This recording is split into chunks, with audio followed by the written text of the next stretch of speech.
Welcome to Real Talk with Leigh Brown. Today, I've got the big city for you, as in the Big Apple, New York City, and some information about how that really special real estate environment works with Lisa Lippman. I think you're going to enjoy the conversation as much as I did, so grab your notepad, and I'll see you on the other side. So, of course, when you're over here on Real Talk with Leigh Brown, we have to talk about backgrounds. And Lisa, that mirror is astonishingly awesome. I guess it did not come from TJ Maxx and more. No, it didn't.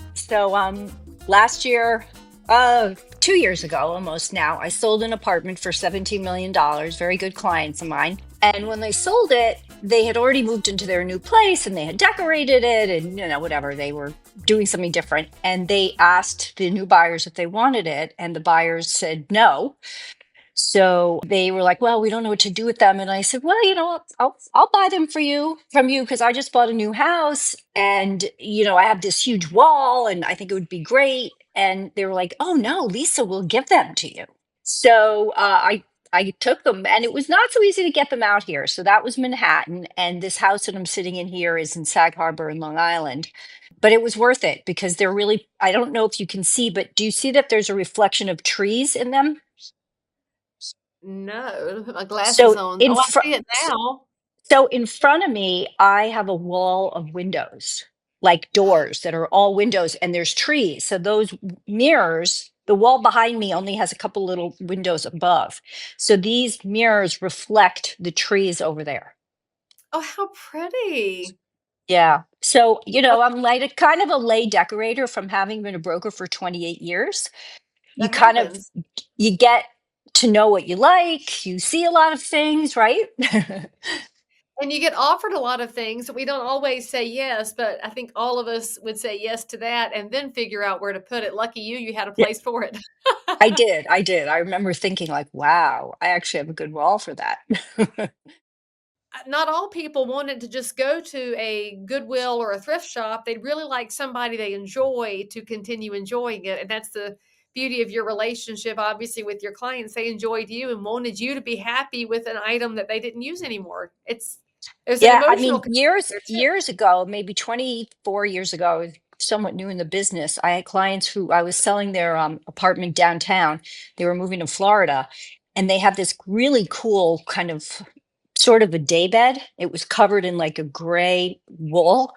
It was very modern. It was really cool. And they said they're not taking it to Florida. And I thought, and they said, "What should we do with it?" And I said, "Well, if you don't mind, I'll take it."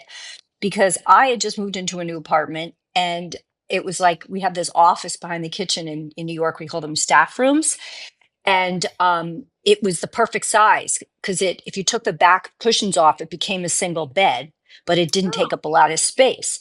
And we had that in several apartments. We used it for so many years. And I think I gave it to either a friend or one of my kids. So it's been passed down. okay. So So, obviously, our audience is wondering where in the world there are $17 million apartments and staff rooms behind kitchens. So give them a quick thumbnail of who you are, Lisa, where you conduct real estate over these last 28 years, and where you obviously have a very interesting clientele. okay. So I have been a residential real estate broker for 28 years in New York City. In Manhattan, and I really only do Manhattan. I've sold a few apartments in Brooklyn, but I'm not an expert in Brooklyn. And so if somebody calls me about Brooklyn, luckily for me, in the last 5 years, my 31-year-old son has worked with me. And like all young Oh, people, he knows Brooklyn. So he does Brooklyn. But I do Manhattan, and that means Upper East, Upper West, downtown, Tribeca, Chelsea, West Village, Village, East Village, Soho, Gramercy, just naming all these neighborhoods because people hear about them because of restaurants and stuff. So I cover all of that. I've lived in New York City since I graduated from college in 1986. I moved after college to New York. I worked for a year and then I went to law school and then I practiced law for 5 years. And then I became a real estate broker, sort of by accident, but it was kind of on a whim. So I had been home with two little kids and not working because I had tried being a lawyer part time. It was very hard back then to do anything part-time, especially be a Right. lawyer. In the And city, I, especially where the hours yeah, count.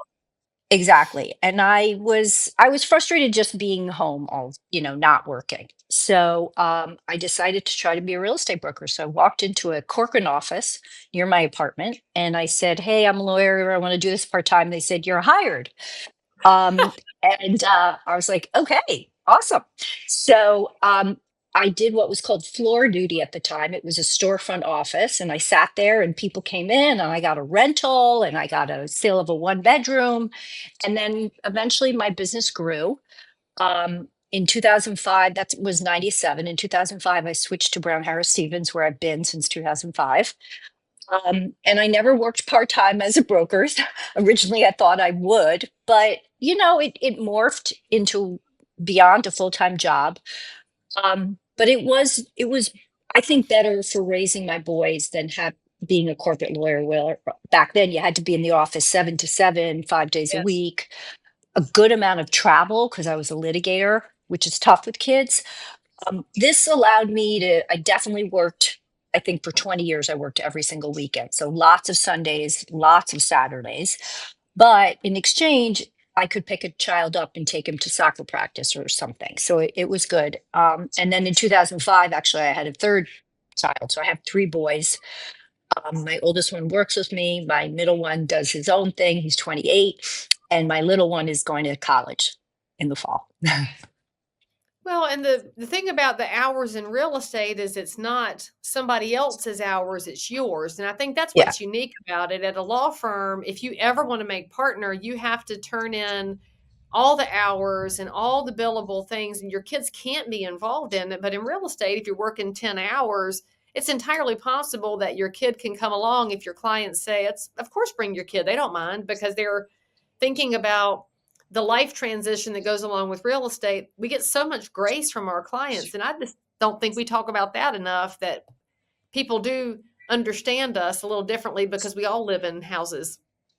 no, I think that's true. I mean, look, I also think that the world has changed. There's a lot of negative things that people like to talk about, but one of the positive things that I like to talk about is that the world is different for working women than it was when I started my career in 1990. People understand that you might have a family. You're allowed to mention that you have a family. It used to be like, don't talk about the fact that you have kids, because they used to be able to ask you if you were going to have kids. Like um, so, Now you're, it's a you're work. People are excited when you have kids now. exactly, exactly. There's a lot more grace, I think, given to the fact that people multitask and that, there's that. And I also think that in my job, um, people like that I have kids because it means that I know about the schools. I know Sure. about safety. I know about what it's like to bring children up in different neighborhoods. It gives me that sort of added element because obviously a lot of the people that I work with either have kids or may want to have kids. Like, that's good. Um, and then I'll say the positive thing that came out of COVID is that we can do this, right?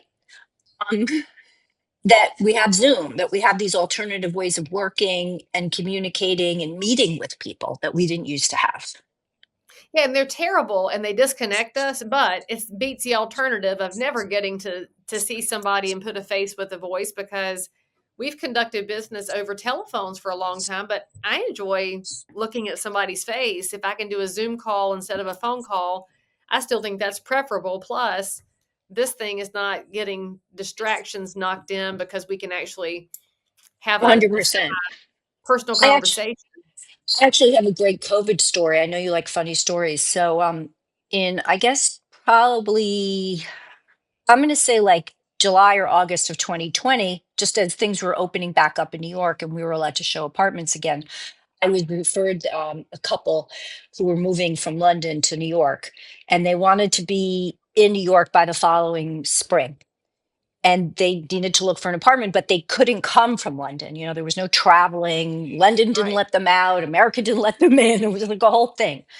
So I started FaceTiming with them at apartments. And I did this for 6 months. And we really got to know each other well.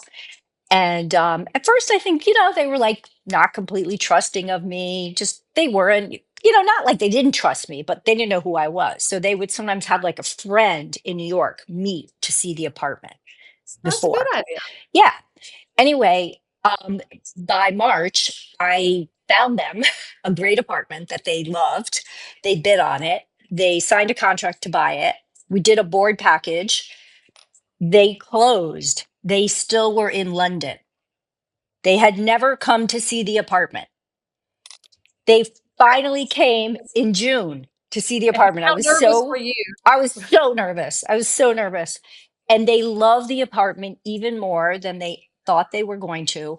And at that point, I saw these two women and I was like, oh my God, like we're best friends. And we are Oh, best friends to this day. Like they became like really, like by the time I actually physically met them, we felt like we knew each other. It was so great. but you remember too, like all of our connections and relationships got so frayed during COVID because people were fighting with each other, then you weren't allowed to talk to each other. So the fact that y'all were able to continue communicating at a time when others were falling away does make you stronger. And what a nice perk to come out on the other side of COVID with as a wonderful new friend. Yeah, it's a good story. I have another story like that too. One of my best friends in the whole world. I met her 25 years ago in the gym. And so I went every morning at the same time. And then you get to know the women who are like around you because it's the same people, the same time, whatever. And one day I was naked on the phone for work. Oops. Not FaceTiming. There was no FaceTiming back then, thank And God. we're all grateful for that. Yeah. And when I got off the phone, this woman walks over to me who I recognized, and she said, hi, I think you're a real estate broker because I've heard you on the phone. Um, and I'm looking for a big apartment and nobody can find me one. And if you find me one, I'll be forever grateful and I'll be your best friend. And I make a very good best friend. And I was like, okay, That's well, so cute. first I'm going to get dressed. Okay. And then we can talk. So anyway, her name is Esther. She is one of my closest friends. I did find her a big apartment. um, and we always like to tell that story because that was a good story. And I actually have a few friends and clients from that locker room, but that was probably the most unique and the best story. I mean, I love how she pitched herself as I'll be your best friend. That Yeah, is something we don't all have buyers that come to us looking for. They want 4 bedrooms, 2 bath. They don't often say, and you get a friend in the bargain. I kind of love that. That means yeah, Esther, she's bringing something to the table too. yeah. She's a unique woman. She's one of eight, and she has five sisters. And so she's got like the sisterly thing.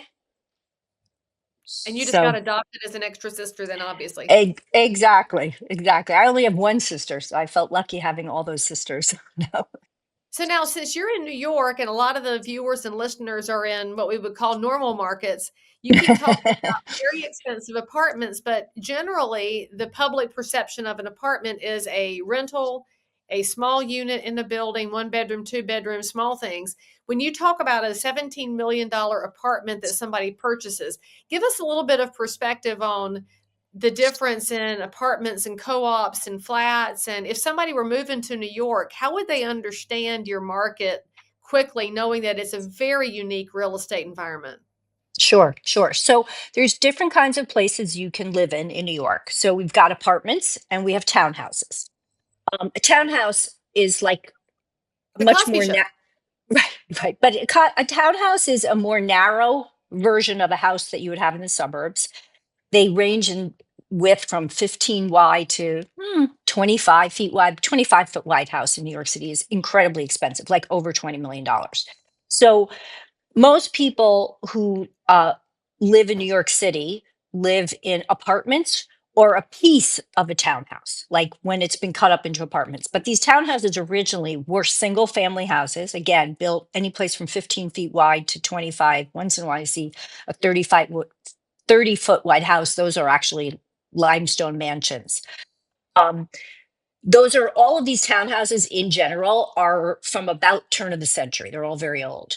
Um, so if you move to New York, you're going to either rent or buy, right?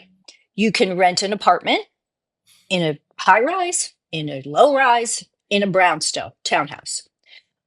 If you buy, you can also buy in a high rise, a mid rise, or in a brownstone, or you can buy a whole townhouse brownstone. And then if you purchase, we have two ways we purchase. New York is unique. I think Chicago has some too, but maybe Florida has a few. But generally, we have something unique, which is called a co-op. It's you do not buy the four walls. You buy shares in a cooperative, and you get a lease that's pertinent to your shares. So let's take the example of a building that has 20 apartments in it. You buy, you say you're buying your apartment, you're actually buying the number of shares that's assigned to that apartment. In doing so, you're part of a corporation, and there are rules that you have to follow. You can't finance as much as you want. You might be able to finance 50% or 60% or 70%, up to 80%. There are no co-ops that allow you generally to finance more than 80%. So during downturns, we've seen less foreclosures in New York than in other places because Okay. people are not overly leveraged, which is actually a positive of that, right? You can also buy, oh, and then beside that, then they also have the right to approve you or not approve you as an owner. So you find a co-op you like, they allow you to finance 75%, you sign a contract, you put 10% down, and then you have to do a board package, which is an application where they're going to ask generally for 2 years of tax returns. They're going to ask for most recent bank statements, statements of liability if you have a mortgage on something else, car loans, student debt. They're also So going the to ask for, co-op, the neighbors get to see all of your personal financial information well, if they not want to? all your neighbors. There's a board, which are elected, non paid volunteers. The board does get to see all of this. That's You also have to, crazy. also have to get letters of recommendation from both friends and business colleagues testifying to your bona fides and your ability to be a good neighbor. Okay, so what's the main reason they would turn somebody down? I mean, would they turn me down because I'm Southern and they say, "Well, you don't sound like you'd fit in up here"? No, no, no, Can they no, no, turn no. you down for No. any reason at all? Well, they can turn you down for any reason at all because they don't have to tell you. It's like joining a private club. They don't have to tell you. Oh, But generally, the reason why people get turned down is for financial reasons. Generally. Now, recently, um, I had a board turn down where the people were passed on their financials. They had plenty of money. They went to the board interview. And after the interview, they were turned down. That almost never happens. My thinking is that there's two reasons. They were not going to be full-time residents, and the co-op really wants people to be full-time residents. And I also not sure if maybe they didn't get along with the people at the interview. But that's a very sort of bad story. That doesn't generally happen. And generally we don't have board turn downs. Generally, people going to buy an apartment, let's say for $2 million, know that they can pass the co-op board with the amount of money sure. that they have. So generally that doesn't happen. I have a great example of very nice couple last week, two youngish lawyers who are buying something for $1.8 million. It's a 3-bedroom apartment, and they submitted their co-op board application. They did a Zoom interview. They were approved. They're closing. Like that's usually what happens. Okay. Now, the other kind of apartment you can buy in New York City is a condo. That's the same as any place else. You buy the four walls, you own the unit, they're stacked, right? The only difference in New York is that when you buy a condo, there's also a board package, and you still have to submit some financial information and some letters of recommendation, but the board doesn't have a right to turn you down, and there's no interview. So, I just can't imagine going through an interview so that I can spend my money on a building, and I didn't know that they had controls over the leverage and the loan to value equation there, but I can understand they want stability in the building and stability in the environment of people. I can see it on paper, but I just feel like it's easy for bad actors to sneak up in there. So, do you advise your buyers to join the co op board if they can so they can be a voice of reason in there? How does that work? Well, I do. I often will tell somebody that if they think that the building could improve in certain ways for whatever reason, like sometimes like we've had buildings where they only allow 50% financing. And that's a barrier to entry. It keeps the values lower because not everybody can do that, not everybody wants Right. to. So I will tell somebody, look, you're getting a better deal on this apartment because the building requires 50% down, which you can do. I've been telling this co-op for a while they should increase it to 65 or 70 at least. Get on the board, be the voice of reason, and try to get those changes made. And we have, in the last 10 years, seen some good changes with co-ops where they've allowed more financing. There were buildings on the east side that didn't allow any financing. Now they do allow some financing. Buildings that didn't allow dogs now do allow dogs. Maybe there's a weight limit, but at least allow dogs. Um, a big thing was this concept of a pied a terre, which is a part time residence. It's a French term, which literally means a part time residence. And in New York, there were a lot of co ops that did not like pied a terres. And the reason is they were afraid that, you know, you live in the South and you are going to decide that you love New York City. You're going to buy yourself a 1 or 2 bedroom in New York for when you want to come visit New York because you have a daughter who lives in New York, right? But when you're not there, you're going to let all your friends use it and your cousin and your aunt, and it's going to be kind of a revolving door apartment. And buildings don't like that. Co-ops don't like that. So, I So guess the co ops hate Airbnbs then. Are they oh, looking, they're are they totally looking illegal in New York. at Totally illegal. Totally illegal in New York City. um, so And I uh, love traveling to short-term rentals. I love living in somebody's space because it feels like part of the community, but that's just not possible in the co-op world, is it? definitely not. You do sometimes see it happen in condos. The problem is that a lot of buildings have doormen. So if you have a doorman, it's very hard to get away with even an illegal Oh, yeah, Airbnb good because the doormen see who's coming and going, right? So anyway, going back to the whole pied-à-terre thing, there were a lot of co-ops that didn't allow pied-à-terres. That was their reasoning. But pied-à-terre can also mean, for tax purposes, that it's a part-time residence and that you are not going to be a resident of New York City for tax purposes. And that's become a big thing for wealthy people because in New York City, our tax, basically, as a resident of New York, my taxes come to about 52% of earned income. And that's right now So without the new proposals from Mamdani, which are even higher. yeah, I mean, I don't think he's going to get away with it, but that's a whole nother conversation. I hope not. So people were saying this is a pied a terre, right? Like my primary residence is Florida, my primary residence is Long Island, my primary residence is Greenwich, whatever it was. And some co-ops would say, well, no, no, that's not okay. But then there was this whole concept of like a lot of the people who live in the building already have also made New York City not their primary residence for tax Oh, paper. So now you're not going to let new people in for that? That's not good. Again, barrier to entry lowers the value, right? If you can't be a pied a terre person, because the way the world is now, wealthy people often have multiple residences, right? right. People back in the day, my dad used to tell me when you went on vacation, you always drove. Now people fly Mhm. every place, right? So there's a lot more, people are just much more mobile. Everybody moves a lot more. So we do see co ops change their rules. When I went into business many years ago, we had about 80% co ops and 20% condos. The condo concept, just so you know, came into being in the late 80s. So basically Oh, any building that was built post 89 was built as a condo. okay. Co-ops tend to be older buildings because they were built before. And they're um cooler too because they're in those really great sections of town. yeah, I mean, we have condos in cool sections too, but you're right, like Fifth Avenue, Central Park West, those buildings tend to be co-ops. Those were the original buildings and they've been ownership buildings for a long time. Nowadays we have about 60% condos, 40% co-ops. But the reason why people still like to buy co-ops is that they're less expensive. You can get a lot more for your money Yeah. because of the rules. And Mhm.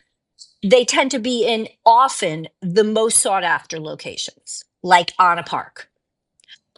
Um, so, that's New York. Okay, so with everything you've just described in just a couple of minutes, I'm thinking, holy smokes, how could somebody come to the city and try to conduct real estate without a professional like you? It just feels like the amount of learning curve would be insurmountable, or you could absolutely get sideways and lose deposits by just the sheer amount of not knowing. Have you seen any change in people's reaction to using you as a representative when they're buying, post all the lawsuits and all the drama around real estate? Or is there still an understanding in New York that you actually need a broker to help you figure out the differences in these kinds of setups? So it's interesting. When I first went into the business, everybody used a broker because you couldn't look up listings on your own, right? So you needed a Exactly. broker to tell you what was for sale, right? Then the internet started. We still don't actually have MLS in New York City. We don't have a multiple listing service, but Street Right. Easy is sort of our de facto MLS. So then there was like starting probably post 2010 with Street Easy becoming a tool for people. There was a sense, especially among younger people who were tech savvy, that they didn't need their own broker. They could just like go on Street Easy, figure it out. I'm a lawyer, I'm an investment banker, I'm a know it all. I can do it on my own. They Sure, you also can. hoped that, right. They also hoped that they would save some money because they thought if there's only one broker, either that broker is going to be so motivated to get it done because they're taking all the commission, or the seller is going to pay less so I can get a better price. So we had a whole thing with that. I think I think there was a learning curve where people would sort of get screwed the first time when they did that, and then be like, "Oh, maybe I do need a Never broker." Right? Also, with the change in laws nationally, for a little bit, I think there was a period where people were like, "Yeah, I definitely don't need a broker." Like, you see, now you can't just like you know automatically require a broker. And in fact, when the new law started about a year and a half ago, I had sellers say, "Well, why do I have to pay a buyer's broker? Tell the buyer to pay their broker." And I said, "Well, you can do that, but it's going to come out in the wash because number one, brokers won't bring their buyers to you, or buyers will have to pay their broker and they'll just offer you less and you'll have less traffic. Like it won't work." So, to tell you the truth, although we were nervous that there would be sellers who didn't pay buyers brokers, I've probably put on 30 listings since that change happened. I haven't had one seller not agree to pay a buyer's broker because they all understood that you would just, kick yourself in the foot if you did that. That was just like a stupid move. And I actually think with the change of laws, now buyers also have to sign up with their broker. We didn't used to have that. It Mhm. used to be the Wild West. You could have like six brokers and just be running rogue. I actually think it's been a good thing. And I think that buyers have realized now more than ever, like they need a broker. Now they need a good broker, but they need a broker Yes. who's really taking care of them, making sure they're on top of the new stuff that's coming on, watching for prices being reduced, able to describe the market, give them advice on what you can ask for, what you should try to negotiate, what you should make sure you get in a contract. Because like lawyers, I don't know how it is where you are, but in New York, once you agree on a price, you actually have to hire a lawyer to represent you to do the contract, and the seller has a lawyer too. And they're going to do certain legal things, but they're not really in charge of the business points. And you need a Correct. good broker to make sure that the business points are getting negotiated correctly into the contract. Well, that is what one thing that makes it painful when they move from New York to Charlotte, because there's a huge pipeline between the city and Charlotte with all the financial people. They Right. come here to buy a property and find out, no, it's one attorney for everybody at closing. And all my New Yorkers are like, wait, what? We have like four attorneys. I'm like, I know it's expensive up there. It's cheap here. So as soon as y'all figure it out, we'll close it. But it is just it's a different environment. And I love that you point out that it's important to have a good broker.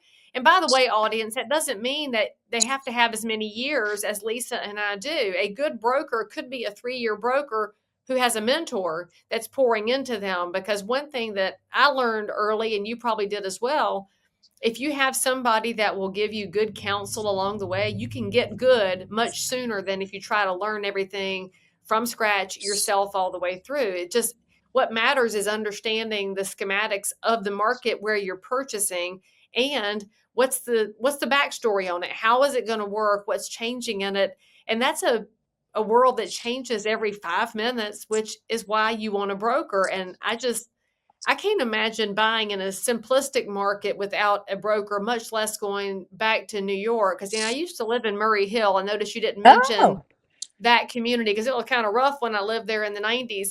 It's so different now that if I went back, I barely recognized where I lived at 37th and Lex. And like I could never even imagine going down that road without somebody like you to say, look, here's what it is right now. Your past is irrelevant because things have changed. right. Well, I'll tell you a good story about Murray Hill. You know what Murray Hill is who it's very popular with? No. Young people Oh, under well, I could move 30. back. I'm still very young. So out of college, there's a lot of like affordable rentals that, it's a good neighborhood. You can get Upper East, you can get downtown really easily. Very convenient. The townhouses there are more reasonably priced. You can actually buy a really pretty townhouse there for $5 or $6 million, where on the Upper West or Upper East, or forget the West Village, they're going to be like 10 million plus. That's just so funny because for 5 or 6 million here, I can get you acreage and a 4-car garage and Yes, a pool yes. and a state. I know. We're a little crazy to live in New York. It's definitely a little crazy. Sometimes I do like a pulse check, and I think like, okay, Oh, I just told somebody that they have to spend more than $1 million for a one-bedroom apartment in that neighborhood. And it's like, what did you and just what a say? bargain it is. It's a Yeah, bargain. yeah, I know. It's nuts. It's nuts. I mean, people pay $500,000 in New York City for a parking spot. You Okay. know, Like, I'm good. yeah, it's like weird. It's weird. I know it's weird. I'll just say that. I know it's weird. It is, but it's also you've had the chance to watch it over decades now. So looking back 28 years, what was the number in the price world that made you say, "Oh, I can't believe it cost this much"? What was high back then? Oh, like $2 million was a lot. A lot. I mean, And so, now you're like 2 million is the I entry bought point. I bought my first apartment in 1996 with my husband at the time, who I've been divorced from for many years. I've been remarried for almost 22. Um, and we bought an apartment, um, and we spent $790,000. And we got a really big 3-bedroom apartment in a really nice building.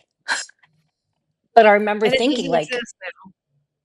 no, no, no. Like in that building where we bought, that's kind of eh,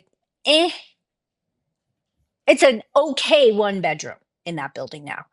And it wasn't even such an expensive building. I mean, the building's gotten more expensive since, obviously it's become a nicer building than it was back then. But I remember a relative buying something on Park Avenue for $2.2 million, thinking like, wow, that is a crazy amount of money. And now that same apartment is 8 million.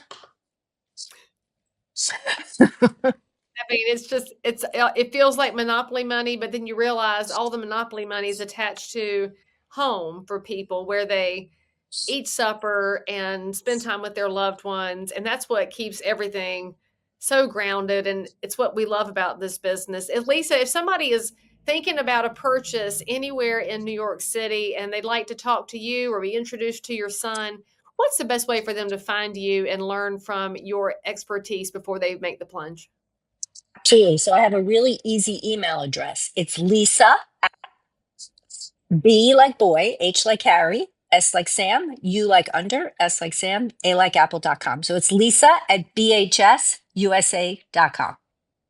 And of course, Lisa's information on all of her handles will be in the show notes for this episode. So if you want to reach out, please feel free to give her a call or an email. You can reach out to her son as well, since he covers the parts of New York she doesn't have to go to anymore. And most Yeah, and importantly, his name is Max. His name is Max, and he's M Lippman at bhsusa.com. there we go. Max and Lisa, mother son team, which, yeah, as a part of a father daughter team, nothing makes me happier than what Yeah. real estate does when we get involved in the business, Yeah. because it is Yeah. a special place to be. Lisa, thank you so much for coming on the show and giving us a little bit more information on the craziness of New York City and the place that you love calling home, I know. Well, it was a pleasure. And I didn't even mention, I love your background. That's your kitchen. So this is the kitchen I got from a 1950s kitchen home show in our local Oh, I TV love that. network. And she was the first female-led syndicated show in the Southeast. Her name was Betty Feeser, and I found the set in an estate sale at a listing, and I said, my grandmother watched her show. I have to have it. And so I have Betty Feeser's set, and it's just I love my that. favorite And place to those are the best stoves, those old stoves. They never die, right? They're the best. real metal, made in the USA Yeah. right there. Yeah. Yeah. Yeah. Well, it's been a pleasure talking to you. So Thank you, Lisa. I wish you well, and I look forward to connecting in the future. absolutely. Have a great weekend. Now, if this episode brought you value, made you laugh, cry, or in between, then don't forget to subscribe, leave a 5-star review, and share this with somebody else in the real estate trenches. You'll find a Real Talk with Leigh Brown on every major podcast app, so hit follow, and I'll see you in the next conversation. Don't forget to DM me if you've got a story. I might just want to feature you next.